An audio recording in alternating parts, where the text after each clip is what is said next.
Happy Easter, everybody. I'm Doug Billings. Thanks for watching.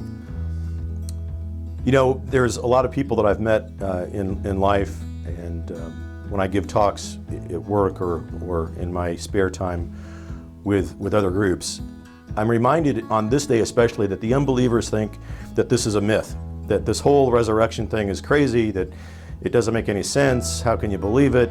It's just too fantastic to believe. So let me reflect with you for just a few moments on that. So Jesus was, when he began his public ministry at least, was 30 years old. His ministry only lasted 3 years. He was crucified at age 33. At the beginning of the ministry, he chose 12 apostles.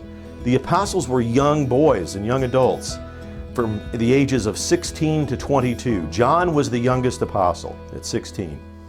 Peter and Matthew were the oldest, probably 21 or 22 years old. And they began to go throughout Galilee and the surrounding areas to follow Jesus. And they did. And you know the stories, right? The miracles, the water into wine, the feeding of the multitudes, the healing of the sick, the lame, raising from the dead, and so forth. And we celebrated Holy Week and the triumphant entry into Jerusalem, right? Well, think about that for a moment. Think about that trip to Jerusalem. And specifically think for a moment with me about that night before they went into Jerusalem. They're camped outside of the city, right? You can just imagine it, a campfire. They're in a circle. They're all, and these stories are well documented. These young boys, these young adults, you know, they're in the company of a rock star, really. The celebrity of Jesus was far and wide. The crowds, the people that sought him out were enormous. And he often had to go on to the Sea of Galilee or into the wilderness to find refuge from all of that, right? But here's these 12 boys, all around them, sharing their stories, regaling the tales of the past 3 years about all the miracles, the travels, the things they've experienced. There's great excitement about you, Lord. The entire town, the entire world is talking about you. Some people think that you're Elijah or Moses or John the Baptist or, back from the dead. Some people think that you're Moses. Can't you just see it and feel that passion of that youth that they had? And then Jesus, probably with a smirk on his face, he was probably looked up at them, and then he asked the question, "But you, who do you say that I am?" And can't you just imagine the apostles, right? Looking down at their feet, what do I say? I don't know. They didn't know what to say until the apostle who was famous for always speaking before he thought and often putting his foot in his mouth spoke up. Simon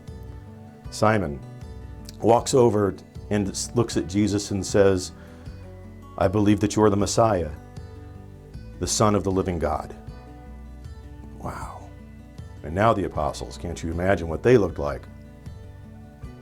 Mouths wide open, shock.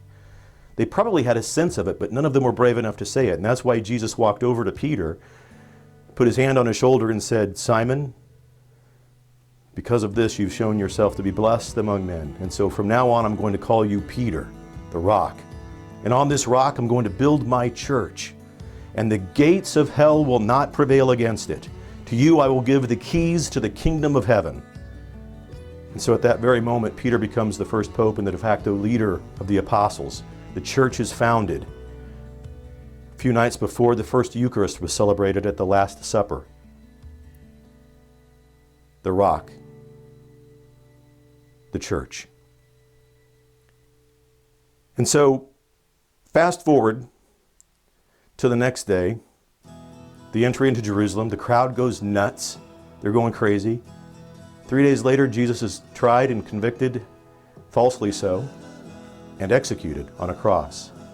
And that excitement and passion and zeal that the apostles had changed into chaos and fear and hiding. All of them ran away and hid, except one, the youngest one, John. John stayed with Jesus the entire way through the Passion, taking care of Mary, his mother. And in fact, Jesus, noticing this, in his last few breaths, gave Mary to John to take care of. "This is your mother, this is your son." We know the story. So it harkens me back to wonder, why did Jesus choose Peter as the first pope, the first leader of the apostles, the rock? Jesus knew what was going to happen. Why not choose John? He was the perfect, by all accounts, the perfect apostle. Never ran, never denied, always stayed with Jesus. I think Jesus probably knew that we are all Peter. Who could possibly live up to John's expectation that he set? We are all Peter. We will all fall. We will all deny. We will all run away from Jesus at some point. But Peter rebounded and he got back up. We are all Peter. And I think that's why Jesus chose him. So they run and they hide, but something then happens on the third day that changes the apostles forever. They see the resurrected Jesus. Oh, how do you know that? That's a myth. It's BS. Hang on. Why did everything then change with them? These 11 now boys, young men, go throughout the world at the time, spreading the gospel, often threatened with death themselves. Most of them were martyred and killed. Given the chance to recant their stories by all of their captors, all you have to do is say it's not true. All you have to do is say this was all a joke, and we'll let you go. None of them did it.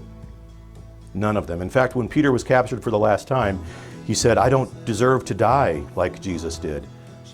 And the Romans made a joke about it and crucified him upside down. So unbelievers, we pray for you. We want you to come into the faith. Because it just doesn't make any sense that this ragtag group of 11 young men and adults would have the ability to change the course of history for the entire planet unless they had seen something incredible. The divine power of God was with them and continues to be with us, and we continue, I hope, to change the course of history in the world for the better. They saw something incredible.